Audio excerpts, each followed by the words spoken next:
Welcome to the Limitless Leaders podcast series brought to you by ASPS, the Aesthetic Society, and the American Hernia Society with the generous support of Allergan Aesthetics. My name is Dr. Ashley Amalfi, and I'm a board-certified plastic surgeon at the Quatella Center for Plastic Surgery in Rochester, New York, and I'm the chair of the ASPS Women Plastic Surgeons Forum and the Limitless Leaders Steering Committee member. Please join us for the Limitless Leaders podcast, where we dive into the stories of extraordinary women making a significant impact in our field, as well as the men who are supporting them to get there. We are breaking gender barriers and inspiring the next generation of leaders. So welcome. You're listening to the Limitless Leaders podcast series brought to you by ASPS, the Aesthetic Society, and the American Hernia Society with the generous support of Allergan Aesthetics. I'm Dr. Anu Bajaj, today's special guest host of Limitless Leaders. I'm a plastic surgeon in private practice in Oklahoma City, and am the current chair of the Limitless Leaders Summit Steering Committee. The subject for today's episode is society leadership, getting a seat at the table. We have some incredible leaders on today's episode. All of these women are trailblazers in surgery, and I'm going to introduce each of them by name, and then I'm going to allow each of them to elaborate on their leadership accomplishments. As they introduce themselves, I'm also going to ask each of them to say what is their superpower. So, Dr. Gina Adrales is current chief of the Division of Minimally Invasive Surgery at Johns Hopkins and is the first female division chief in the Department of Surgery at Hopkins. She is also director of Minimally Invasive Surgical Training and Innovation Center at the Hopkins Hospital, and associate director of Hopkins Bariatric Surgery Fellowship, and director of Women in Surgery at Hopkins. She is also past president of the American Hernia Society and director of the AHS Foundation. Dr. Gina Adrales, would you like to tell me what your superpower is? Thank you. It's such a pleasure to be here with all these amazing women. I guess I would say my superpower is I'm a glass half full kind of gal, problem solver. I think that that's a quality that a lot of surgeons share, that we are faced with a lot of, lack of equipment, other resources, and we are able to solve problems, whether that's at home or at work.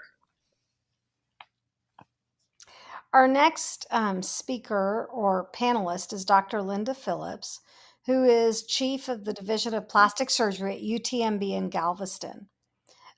She has been a leader throughout her career and is past president of the Plastic Surgery Foundation, as well as the American Association of Plastic Surgeons. And I'm going to allow Dr. Phillips to elaborate more on her leadership accomplishments, as well as her superpower. So I guess my superpower would be that I don't need a lot of sleep. I am also very positive. Only I like to say that my glass is always 75% full. I have strong backing and support at home, and I tried out my leadership skills taking care of our 4 children along with my husband, who I consider my 5th child. Other leadership positions, I am proud and humbled to have been chosen to be the president of the American Board of Plastic Surgery and the RRC. I've been president of our state society, and also I currently serve as the regent representative for plastic surgery for the American College of Surgeons.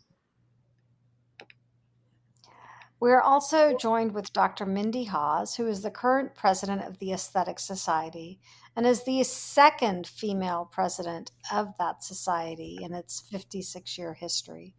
Dr. Hawes. Hi, thank you so much, Anu, for the great introduction. It's a pleasure to be here with my friends and mentors and all you women that I admire. My superpower is that it never occurs to me that I don't belong anywhere that I am. I've never suffered from imposter syndrome, and maybe it's too high a self-esteem or just being stubborn, but it's really served me well. I was raised by a single mom with three younger brothers, and I never thought there was anything that was out of my reach. And our next panelist is Dr. Lynn Jeffers, who is the past president of the American Society of Plastic Surgeons and is the first woman of color to be president of ASPS. She is a phenomenal leader. And Lynn, tell us what your superpower is. Okay, well, first of all, I'm so excited to be here on such a great podcast with so many wonderful people. I guess I'll just list a few things. The past president of ASPS, I'm currently the chair of the International Committee and vice chair excited about the TIDE committee that we have on technology, innovation, disruption, and entrepreneurship. I'm currently the chair on the section on plastic reconstructive and maxillofacial surgery at the American Medical Association, as well as their immediate past chair for their Council on Medical Service. At the state level, I serve on the California Medical Association District 5 delegation chair, and I'm currently the chief medical officer of two hospitals, St. John's Regional Medical Center and St. John's Hospital, Camarillo. As far as my superpower, that's a hard one. I guess, it is true. Some people say that I don't need much sleep. My husband will tell you that I do need much sleep. I just don't get much sleep. But I think that for me, when I think about it, it's really about connecting personally with people and hopefully envisioning a future of some vision of something and getting people together to get, as they say, get stuff done. The other part would be adaptability. If COVID showed us anything, it was the people who were agile and able to adapt and deal with uncertainty and ambiguity that really survived this thing the best. So I'd say that. And then finally, just having the support, as Linda Phillips was saying, of my family and many, many other people around me. So those are the ones that I would name.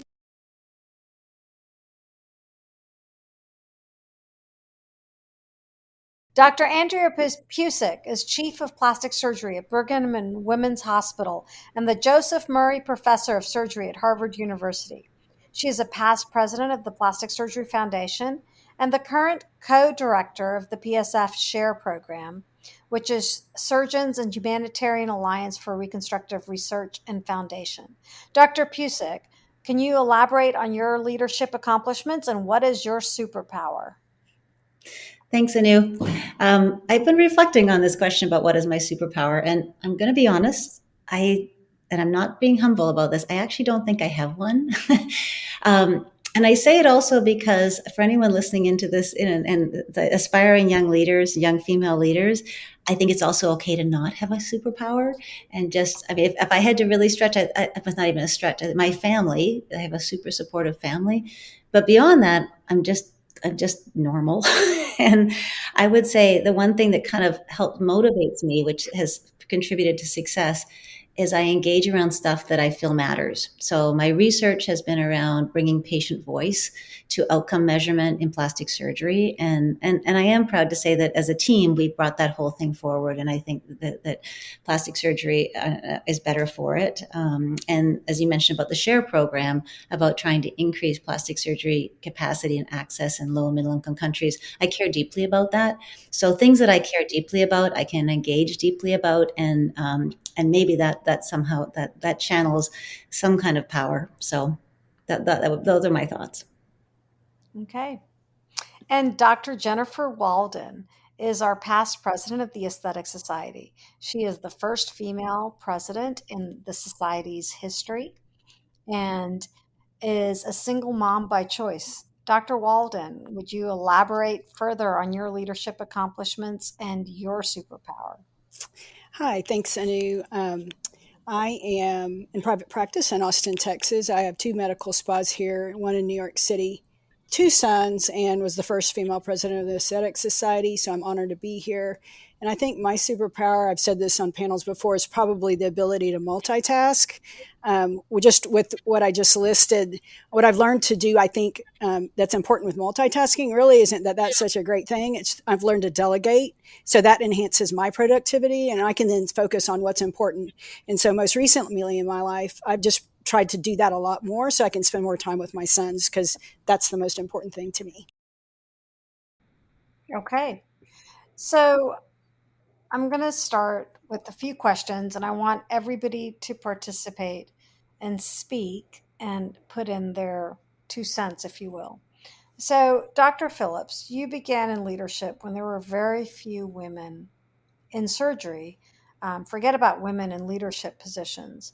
What 3 assets, qualities do you think allowed you to get a seat at the table and allow you to be where you are today?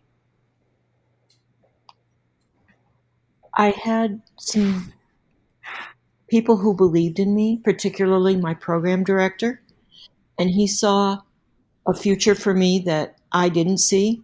So sometime shortly after I'd started on faculty with him, after finishing residency, he said something about, and when you become division chief, and I'm like, division chief? All I want to do right now is pass my boards. But he saw that and he encouraged it.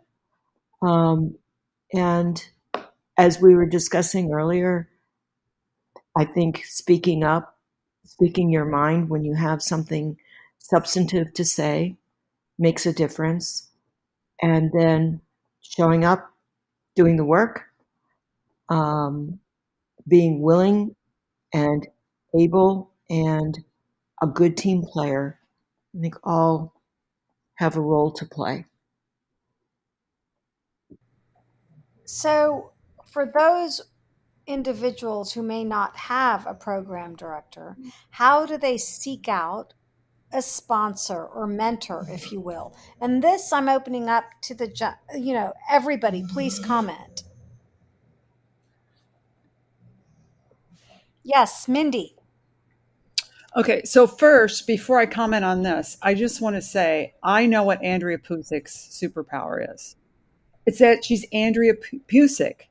Everybody knows who she is. Everybody wants to be her. So many people look up to her. She has been such a mentor to so many. She has no idea the effect that she has had on plastic surgery, which kind of ties in. If you look around, there are going to be women and sometimes great men. Like Linda had a great male program director that was a great mentor to her. I had a great male program director and chair that were great mentors to me. So I think you just have to look. And if you're stuck, just look at Andrea Pusik because she's a great mentor. Mindy, that's kind of you to say. Yeah, that's kind of you to say. I do think though that like if you knew me when I was a family doctor working in the Arctic in Canada and made my way down to New York and followed my husband actually when he moved to Hopkins, I think I've been so fortunate, and yet I feel it's been such a privilege to be part of this whole journey. I do want women listening to this to feel that they can do all these things. I think sometimes it is the idea that, well, we have to have something that's like that we are somehow destined to do this. And I will tell you that I'm like probably the least destined to have done the things that that I have had the opportunity to contribute to. So I think I appreciate the words. I think but it's also about being parts of teams, and you're right. But also probably as women, we don't always see ourselves as as doing the things we have done and accomplish them. And I appreciate your kind thoughts. But I want women who are listening to this to feel like they can do this too. It's not, they can do this too. I don't want it to feel like somehow we were like, I went to a no-name medical school. Andrea, I'm going to ask you, like you say, you're a normal person. and you have achieved this degree of success. So let's hear the story, and then I've got a ton of hands raised of people who are going to comment. But I want to know, how do we share that story? I think it's like, okay, I'm going to be brief because I want to hear what others have to say. I think it's like by degrees, and it's like you make one decision and then you make a different decision and you make another decision after that. You don't see the whole thing in front of you. I mean, I remember sort of being allergic to research and feeling when I was asked to be on a committee at my little local community hospital as a GP, going like, I do not want to be on committees. That's just not me. So I think it's also about keeping your be open to opportunities, and people evolve over time. And so I'll stop at that because I think it's just my journey has been like it didn't start out like I was launched for success and then it all happened. Nothing. I am the most surprised about where I am right now, actually. So you would say being open. So yeah. Lynn, you have your hand raised next, so I'm going to allow you to speak. Actually, I was going to say that I think you were asking about mentors at the time that I raised my hand, and I think it's a lot like some of our journeys that we've been talking about, is being open to opportunities. When something presents itself to you, by saying, why not? Taking that little step, and just showing up even is half the battle. So, and opportunities in finding your mentors, but also opportunities in everything else. And you asked about three different things, but one of them I would say is, besides the work ethic and following through, I think we can all agree on that. And also asking the why not and thinking outside the box, but also having, for me anyway, it's the integrity and that personal relationship. That you're, at the end of the day, doing the things that you believe in and standing up for the things that you are passionate about. Yes, I wanted to kind of go back to that original question just and hit on it, because I think that one question you had was, how do you do this if you don't have the program director, or you're in a place where you don't have that exposure? And I just wanted to put a plug in. I know this is ASPS, but I wanted to plug in for ASERF, the Aesthetic Society Educational Research Foundation, has a 2-year-old mentorship program now where we are actually matching students who don't have a home plastic surgery department program, any representation there, with private practice and academic aesthetic plastic surgeons. So visit asurf.com if you're interested in that. Yeah, and Jen, you're totally right. The more mentor programs that there are out there, ASPS has one called Propel, but they are out there. You just have to look for them.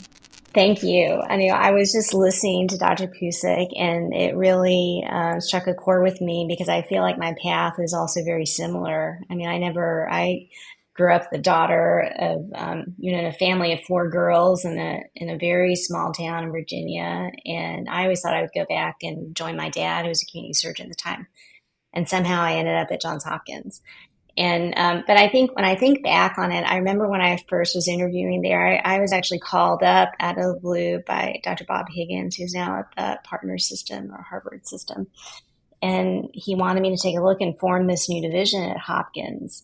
And when I was there interviewing, I turned to John Efron, who was the vice chair at the time, and I said, why are you looking at me? I'm not sure that I belong here. And he told me, we absolutely need you here.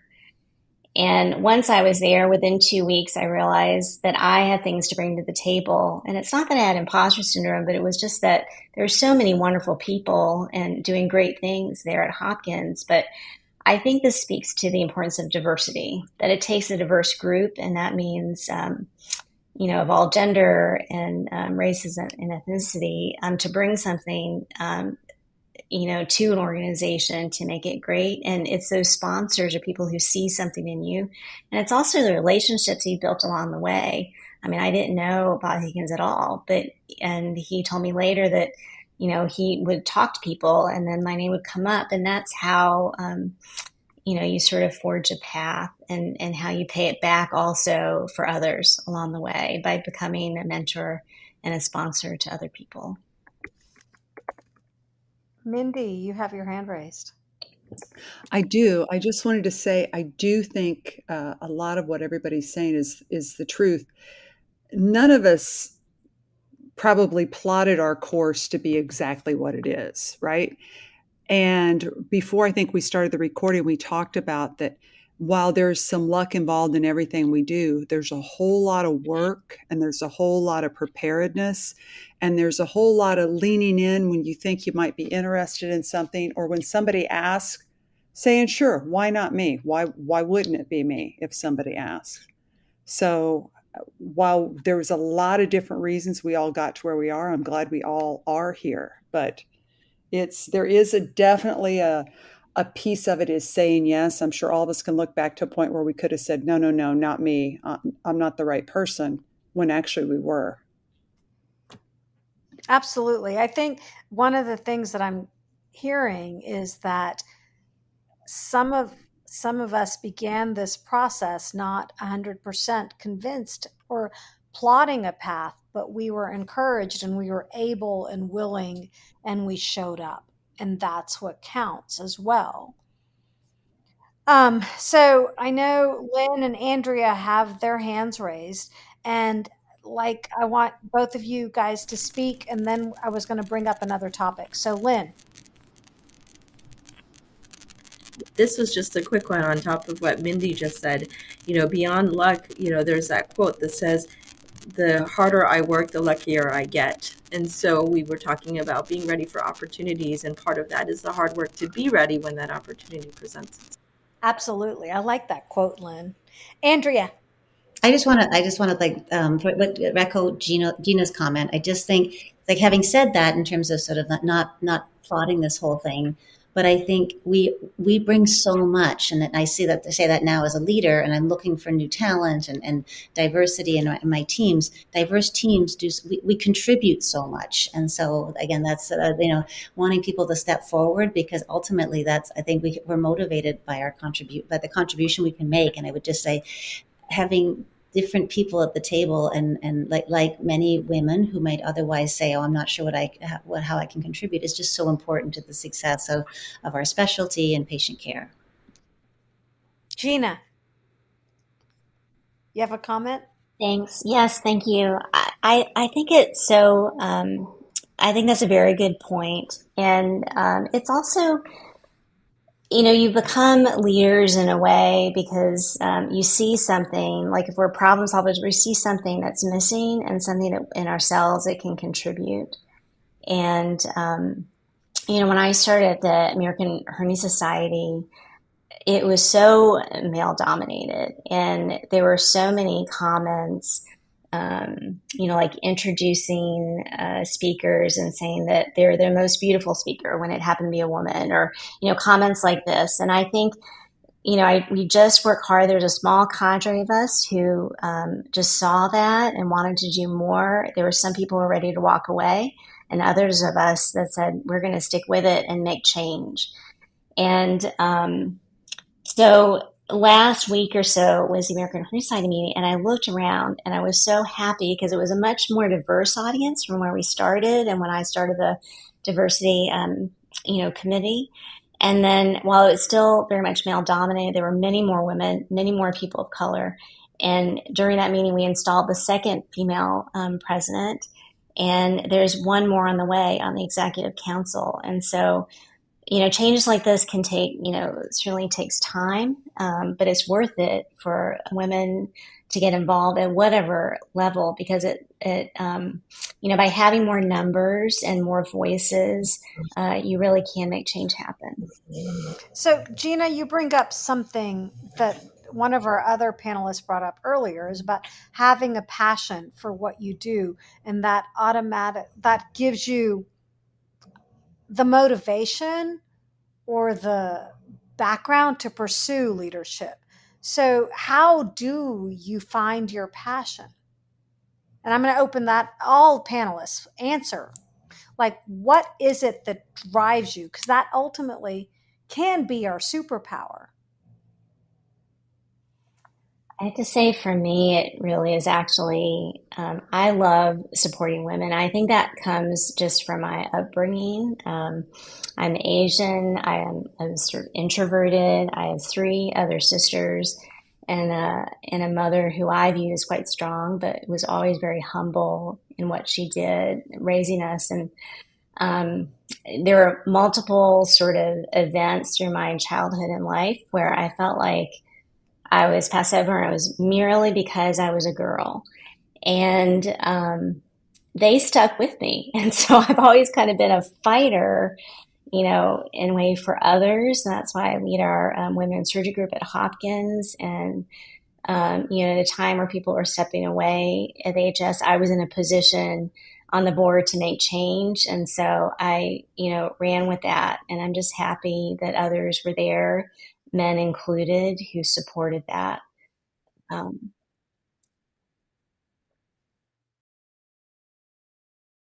It's a hard question, Anu, because it's not like you can go and create your passion. You just have to have that passion.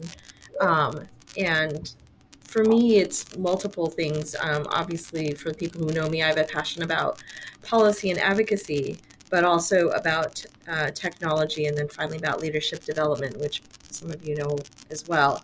And for me, it's more of just thinking, how do I make whatever it is I'm doing at that moment, how do I make it better than how I found it? And can we get a bunch of people together and do great, amazing things together? That to me is what's really fun. Many of you've heard the story where at one time when my kids were younger, my husband had sort of indicated that he thought I should stay home more because they were young, and I was away at meetings. So I thought I would stay home and do the right thing, and I was pretty actually darn proud of myself. But then about maybe 6 months or 18 months, somewhere in there, he came to me and he said, I think you need to find yourself a meeting. Which to me he was much more insightful than I was, because honestly, I was a little offended at first. I thought I was doing a really good job. But really what it was is that he saw in me that doing this stuff was really part of my passion. So, if it's one of the other questions that both you and I think Jennifer brought up was that you guys don't need much sleep. But if we're talking about work-life balance, it's not, elaborate on how do you survive and how do you keep your cup full so that you can do what you do and do it well.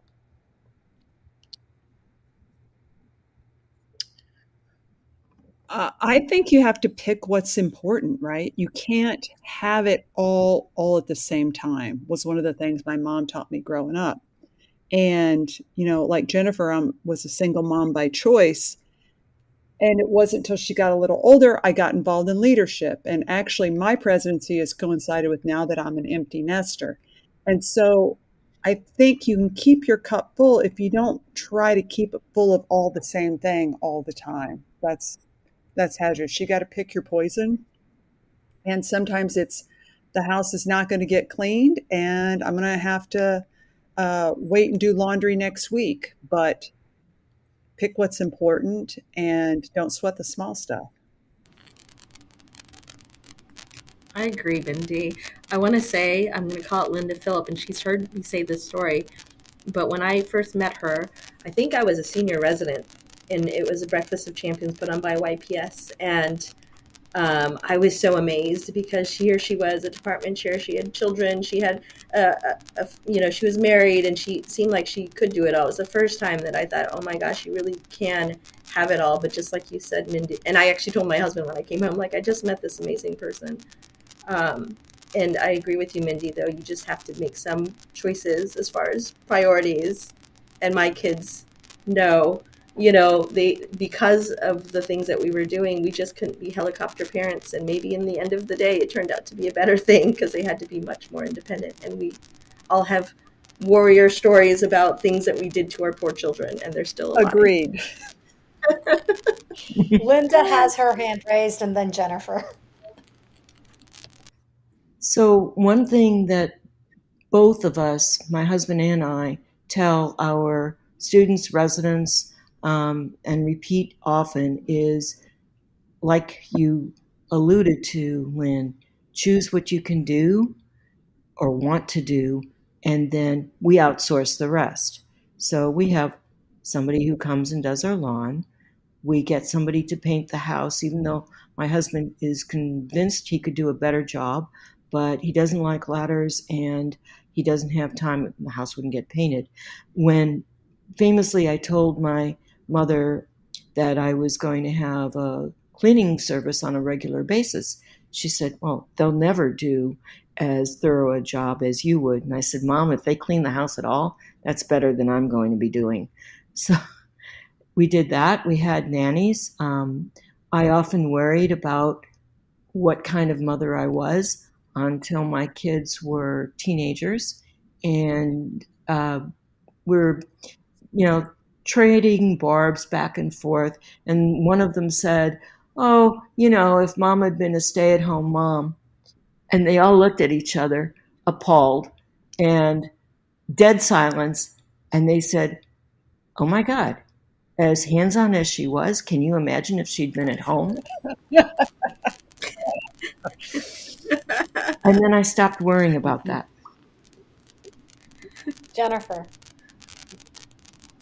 Yeah, I was just going to say it's interesting to hear kind of like Mindy and Dr. Phillips talk about how their kids have grown. And I liked Dr. Phillips had a story of like when her daughter said, I think you said your daughter said, we don't need a nanny anymore. Like I can get around. And she was like, oh yeah, no, I'm not letting her go. I need her. But I know that I have taken that words of wisdom from her and outsourced and I'm not outsourcing. I'm not a mom in absentia. I'm very close to my sons. I do everything with my sons when I'm not at work. But, as far as like driving to school, picking up from school, cleaning, cooking, all those things, that sort of thing. But it's interesting to be I'm a little bit, midlife mother, 51, with 12-year-olds, because I'm kind of in the middle of it. In that growth that you said, I think Mindy mentioned it, they actually do come out okay. And every year they get a little older and more mature. Just for those of you with young children and you're struggling of like, am I being a good mom? It's so nice to see that maturation process. And I see it every day.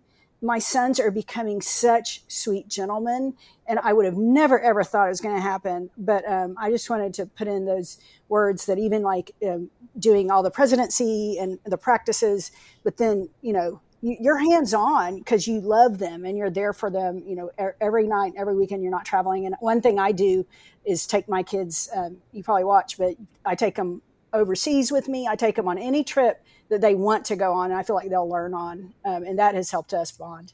Andrea and then Gina. I just want to say, I think what Linda and Jennifer said, I could not agree more. And it's just, these are really good practical pearls of wisdom.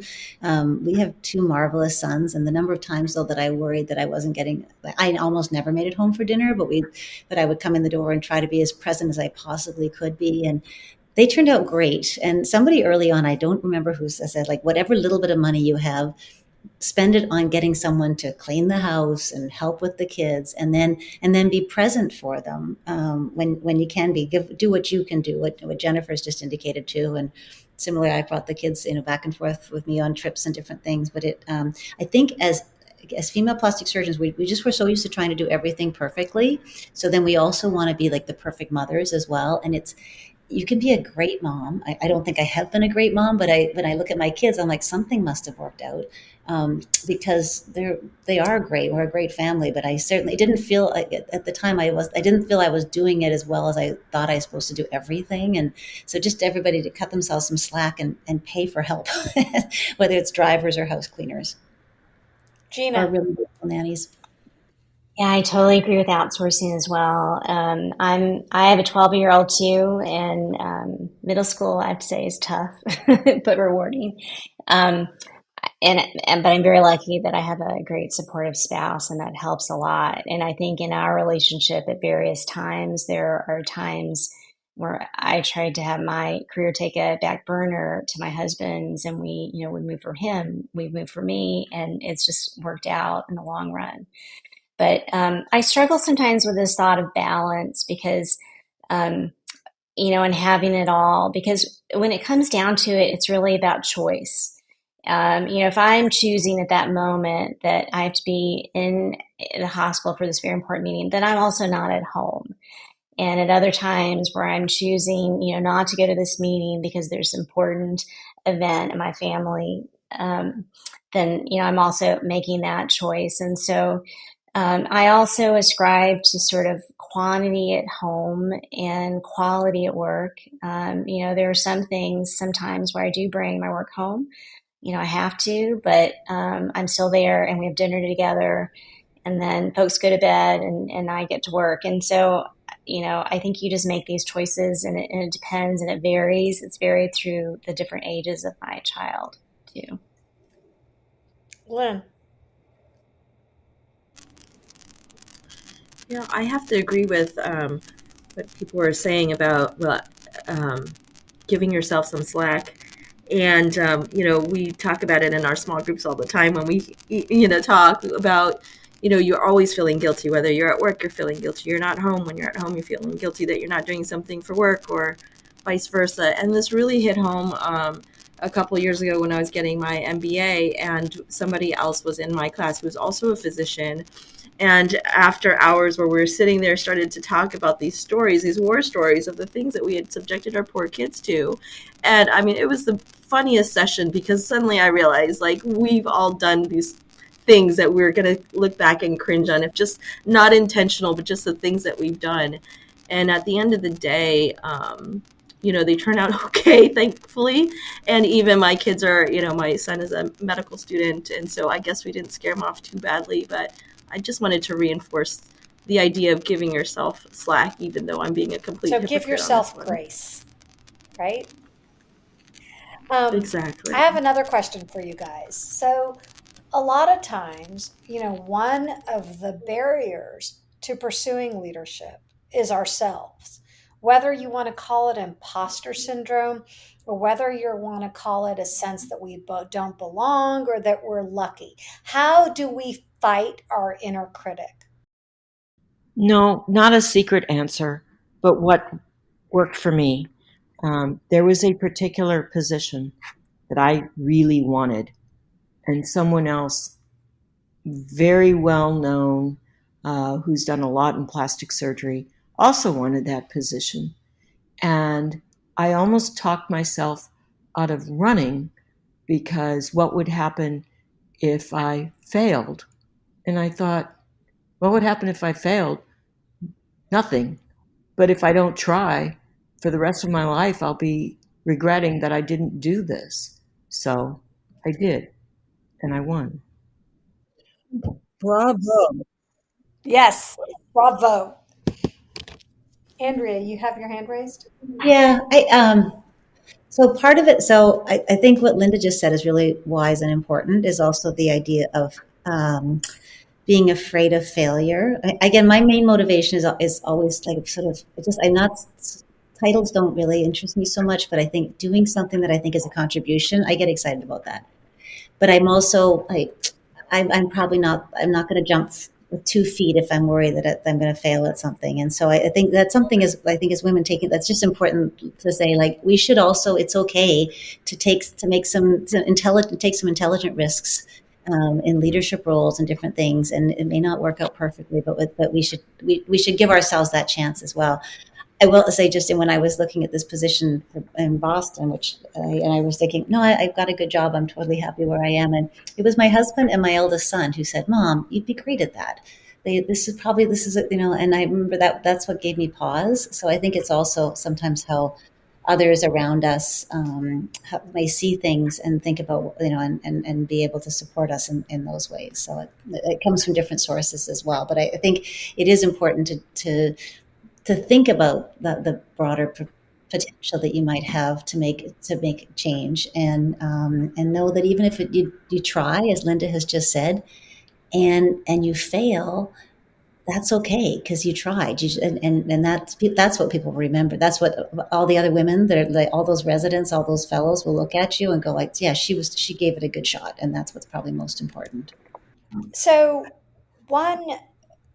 the fundamental topic of the talk is how do you get a seat at the table? And so we've talked about having passion, outsourcing and making sure your cup is filled, having a supportive network, and trying, being available, trying, being open to new opportunity. What other pieces of advice do all of you have for our listeners?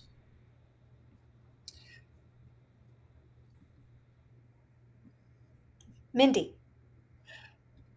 I think that even not just the young women listening to this, but middle career, whatever, wherever you are, there is somebody behind you that you can help pull forward. Or there is somebody behind you, like Linda Phillips a few years ago said, why aren't you in the association? You need to apply. Here's the application. Just do it. And if you think I'm not going to do something that Linda Phillips asked me to do, you would be wrong. So, I think that getting a seat at the table, you should pick the table that, like Andrea's talking about, things that you're interested in, that you have passion about. Don't go for an opportunity just because you know you can get it, but you're not particularly excited about it. Go for those things that you're interested in, you're excited about. You don't want to get bogged down with things that aren't your passion. Go for your passion and look around you and see who else you can boost up with you, because we all stand on the shoulders of giants. But my goal, especially this year as president, and I know Jennifer's was last year, is to pull more people up on my shoulder so that when I step down, there's this whole legacy and this whole tsunami of powerful women behind me. And that's where I will succeed, is if I'm pulling other people up. I love that. It's one of the things like a few years ago, I started the philosophy that I was only going to do things that gave me joy. And I think when you pursue things that give you joy, you're better at them. So, Linda. So, one of the reasons I've done some of the things that I've done is because when I was approached to do them, I felt that if I said no, I would be letting down the women behind me. Now, I don't mean the things like you were just saying, that I didn't have passion to do. But if it was something that I had passion to do, even if I was beginning to feel a little stretched, if I didn't take it, it might be several more women who would be passed by because I didn't take it. And I didn't want to do that to anybody behind me. And I do find it a whole lot easier to advocate for those behind me than for myself. So it's a good motivation. Mindy and then Lynn. I agree, Linda. I think even when I first got asked to be on the board, and I think Jennifer got on right ahead of me, and I thought, if I say no to this, I wasn't sure I had passion for it or was particularly interested in it. Turns out I was, but I thought, if I don't do this, they're going to think, see, we knew the women weren't quite ready yet. We'll stick with just Jennifer, and that'll be enough. But I think you're right. Sometimes you have to say yes and at least give it a shot until you can pull somebody else up to take your place. Lynn. And I think also, we're talking about not trying to let people down who are coming after us, but that also not only just taking the opportunities, but once you take them, there's this, added,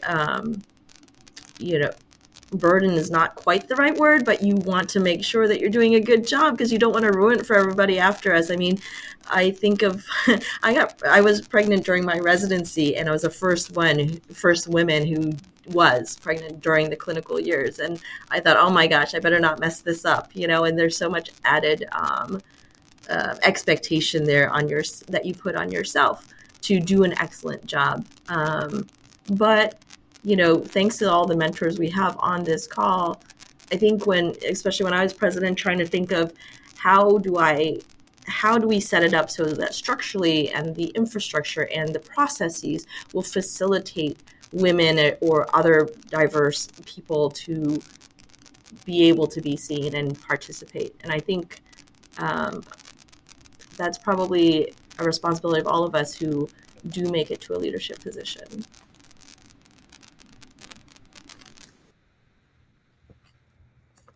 Andrea.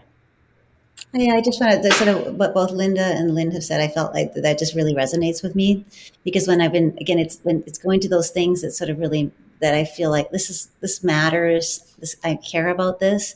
And so with different leadership positions, when it hasn't been the easiest decision, or maybe it was like, gosh, this is going to be hard. I'm not sure I want to do this. But then I have thought, just as Linda said, I'm like, if I don't do this, how many cycles is it going to be before another woman gets a shot at this, right? And what are the opportunities that if I'm in that role that I might do something differently?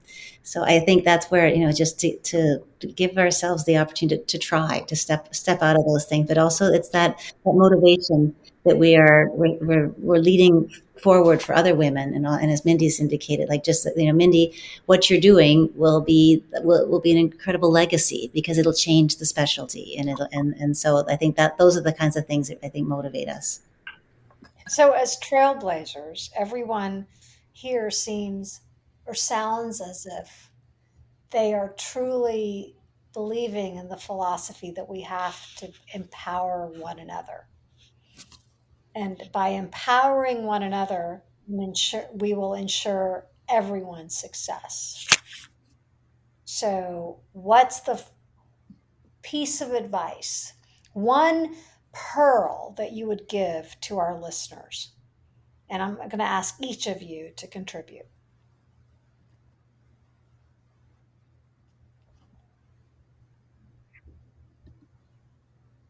Mindy. I think to remember that it's not just one pie. If I do well, that doesn't subtract from the ability of 10,000 women behind me to also do well. So support each other, and then people will be there to support you. Lynn. I was going to rethink what I was going to say, but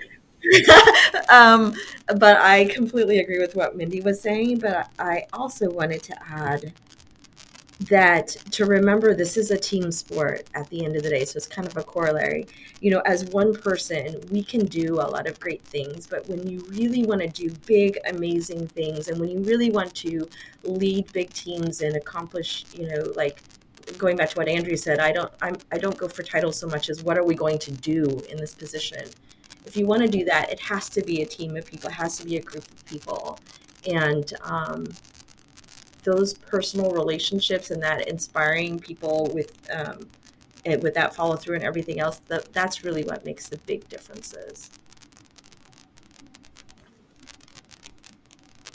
I completely agree with that. Those relationships that you build and the networks that you form, I think, are so important, not just for getting your initiatives going, but also helping those behind you.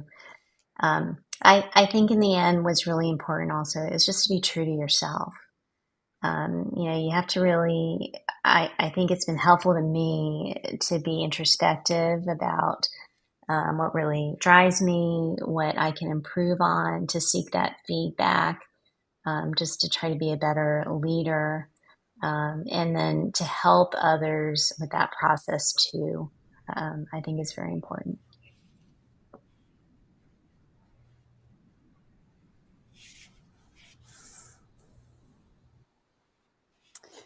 Yeah, I think being a team player, but really, I think it's important when you walk in the room, you're supposed to be there, being confident in yourself. I think sometimes traditionally women have had, especially if you're in a male dominated field, have problems with the self esteem or confidence in a group of large men, but just keeping an open mind and I had 3 older brothers, my dad, like just getting along with them, like having an open mind about their thoughts too, and not being siloed is a good idea, I think, or my best advice, at least in my particular organization. And so just being confident in yourself, and you're supposed to be there, so lean into it. Andrea and then Linda.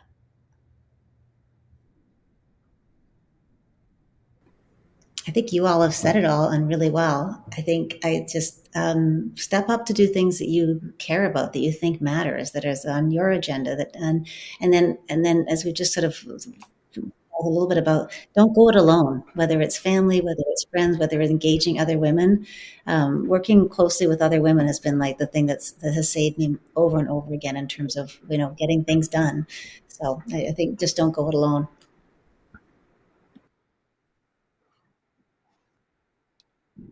So my parents, I should have said earlier on, were my first and greatest mentors, right? So my mother, it was always be true to yourself, believe in yourself. My father, always do your best. But I would say with that, remember that the higher you go, you have great power to inspire others. So as you are doing your passion and doing your best, remember that words of encouragement can make an enormous difference in somebody else's life. Lynn, can you top that? No, I almost don't want to speak after that one. But what I was going to say, one other piece of advice was from a leadership perspective. To me, all of this is continuous learning. To me, the fun part is, working with everybody, but also constantly learning, constantly honing your skills, whether it's in the OR or in leadership or whatever it is you're doing. To me, that is key to getting better every day. Okay, ladies, I appreciate your time. So, are there final words, or does that sum it up? I liked Linda's summary of be true to yourself, believe in yourself, always do your best, and remember the higher you go, the greater power you have to inspire others. It's so true, and it kind of sums up everything we've talked about. But any final words? I have one. I have one. Her last statement was words of encouragement changes someone's life. Just to put it in perspective, I'm the one she gave words of encouragement to when I didn't know what to do. Linda, go ahead. You have your hand raised again. I always knew you could do anything you wanted to do. You just true. I just wanted to say thank you for bringing us all together. This was so energizing to talk with all of you and exchange these ideas, and is so inspiring for our future. Thank you all. Thank you guys. I mean, as I said, every single person on this podcast is a trailblazer. And I appreciate that all of you took the time and we all found a common date in our schedule to do this. So that concludes our podcast. And thanks all of you. And I can't express my appreciation more. I mean, I am very inspired and I love talking to you guys. So thanks for sharing your expertise with our listeners. Thank you for tuning in to another episode of the Limitless Leaders podcast series, brought to you by ASPS, the Aesthetic Society, and the American Hernia Society, with the generous support of Allergan Aesthetics. We hope you enjoyed our conversation today and gained valuable insights and inspiration from our guests. Please check out other episodes of your favorite podcast platform. You can download them directly from ASPS EdNet. Stay tuned for new seasons, exciting new episodes where we will continue to celebrate and empower women leaders in plastic surgery and in general surgery. Thank you.